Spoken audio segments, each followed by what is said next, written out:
Paix et joie. Nous allons commencer par aborder l'étude de l'évangile de Matthieu.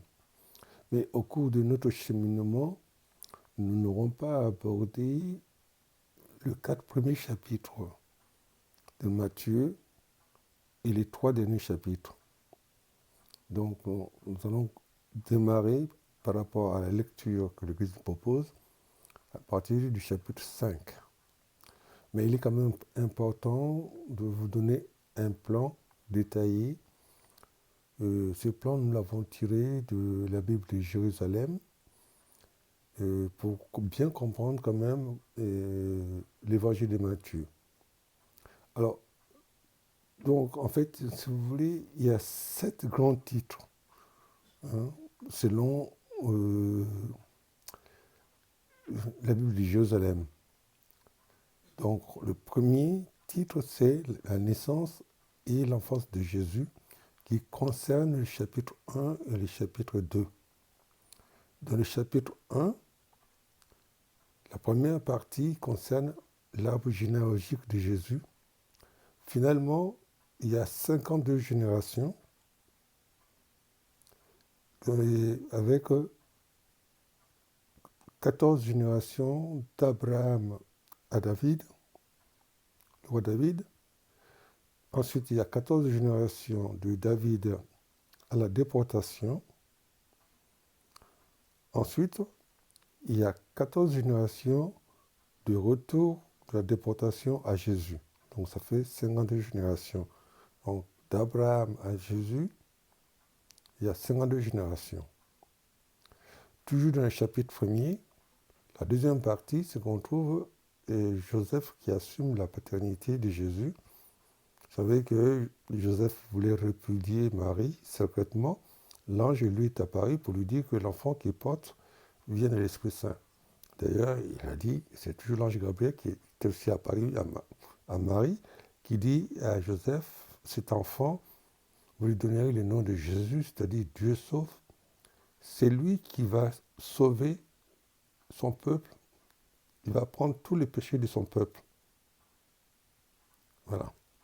Donc, ça c'est le chapitre 1er. Et le chapitre 2, nous avons 3 parties. D'abord, les rois mages. Il n'y a que Matthieu qui en parle. C'est pour ça, justement, le jour de l'Épiphanie, on utilise cet évangile. Ensuite, nous avons la fuite en Égypte avec le massacre des innocents. Et puis, enfin, nous avons cette partie, le retour en Israël, et où Joseph va s'installer à Nazareth. C'est pourquoi Jésus, on va l'appeler les Nazaréens. Voilà. Et ça, c'est les 2 premiers chapitres. Et le grand titre, c'est naissance et enfance de Jésus. Ensuite, vous allez remarquer souvent, on parle du royaume des cieux. La deuxième partie, elle s'appelle la promulgation du royaume des cieux. Et là-dessus, il y a deux parties. En général, vous allez voir, il y a toujours une section narrative, ensuite un discours.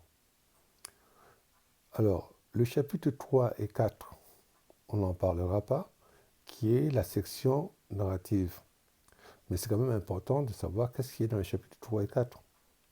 Dans le chapitre 3, il y a la prédication de Jean-Baptiste, chapitre 3, versets 1 à 12. On trouve l'équivalent chez Marc, chapitre 1, verset 1 à 8, et chez Luc, verset 3, 1, 18. Ensuite, nous avons le baptême de Jésus, verset 13 et 17. Et chez Marc, on trouve ça, chapitre 1, verset 9 à 11, et chez Luc, chapitre 3, verset 21-22. Alors, le chapitre 4, nous avons la tentation au désert, verset 1 à 11. On trouve l'équivalent chez Marc, chapitre 1, verset 12 à 13, et chez Luc, verset 4, le chapitre 4, de 1 à 13. Ensuite, nous avons le retour en Galilée, chez Matthieu, versets 12 à 17, chez Marc, chapitre 1, 14 à 15, chez Luc, chapitre 4, verset 14. Et après, on a l'appel des premiers disciples. Chapitre Matthieu, chapitre 4, verset 18 à 22. Dans Marc, c'est chapitre 1, verset 16 à 20. Et chez Luc, chapitre 5, verset 5. Chapitre 5, verset 1 à 11. Et enfin, on trouve Jésus enseigne et guérit du verset 23 à 25 dans Matthieu. Alors, ça c'est la première partie, chapitre 3, chapitre 4, qui est contenue dans la section narrative. Ensuite, nous avons les discours évangéliques. Alors là-dessus, dans les discours évangéliques, nous avons 3 chapitres qui sont importants. Les chapitres 5, 6, 7, qu'on appelle aussi les sermons sur la montagne. Ça, c'était la deuxième partie, la promulgation du royaume de Dieu. Vous voyez, le terme royaume de Dieu va beaucoup revenir. Ensuite, en troisième grande partie, c'est la prédication du royaume des cieux. Et dans la section narrative, en fait, ce sont les 10 miracles. On a les chapitres 8 et le chapitre 9. Ensuite, la deuxième partie, c'est les discours apostoliques. Vous voyez, il y a souvent toujours section narrative et discours. Discours apostolique, c'est chapitre 10. Ensuite, nous avons, en 4, le mystère du royaume des cieux. Alors, la section narrative, ce sera le chapitre 11 et le chapitre 12. Et dans le discours parabolique, c'est le chapitre 13, le verset 1 à 52. Ensuite, nous avons en 5e partie l'église prémisse du royaume des cieux. Vous voyez, le mot royaume des cieux revient toujours. Et comme section narrative, alors là, c'est assez long. Nous avons à partir du chapitre 13, versets 53-58. Et puis nous avons le chapitre 14, le chapitre 15, le chapitre 16, le chapitre 17. Tout cela fait partie de la section narrative de l'église prémisse des royaumes des cieux. Et puis, enfin, en deuxième partie, nous avons les discours ecclésiastiques, c'est le chapitre 18. Enfin, et puis 6e partie, l'avènement prochain du royaume des cieux.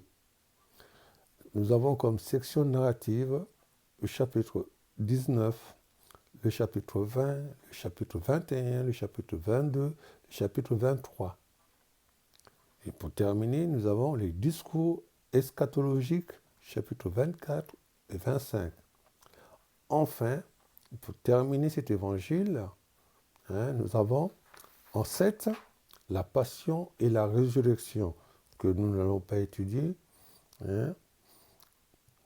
Et alors, dans la passion et la résurrection, alors le chapitre 26 et 27 de Matthieu, c'est la passion du Christ. Donc, le chapitre 26, nous avons Gethsémani, l'institution de l'Eucharistie, l'arrestation de Jésus. Ensuite, nous passons par Jésus qui passe Ponce Pilate et la mort de Jésus. Et le chapitre 28, c'est la résurrection. Qui se termine par le chapitre 28 avec les derniers versets qui sont assez importants d'ailleurs, 17 à 20, 28, 17 à 20, qui dit « Allez de par toutes les nations, faites des disciples, baptisez-les au nom du Père, du Fils et du Saint-Esprit. » C'est le sacrement du baptême. Et ça se termine. « Et moi, je suis avec vous jusqu'à la fin du temps » qui clôture justement cet évangile de Matthieu. Et là, je vous ai donné le planning de l'évangile de Matthieu. C'est que nous allons étudier en fait, pendant ces parcours, vous allez étudier à partir du chapitre 5 jusqu'au chapitre 25. Donc, le chapitre 1er et 2, 3 et 4, nous n'allons pas étudier ça. On le voit dans d'autres temps. Et puis, les 3 dernières, on le voit pendant le temps de carême, justement, la résurrection, ainsi de suite. Allez, que Dieu nous bénisse. Si vous êtes prêts, on va y aller. Que l'Esprit Saint nous précède et fasse comprendre les Écritures, qu'il nous ouvre à l'intelligence des Écritures. Amen.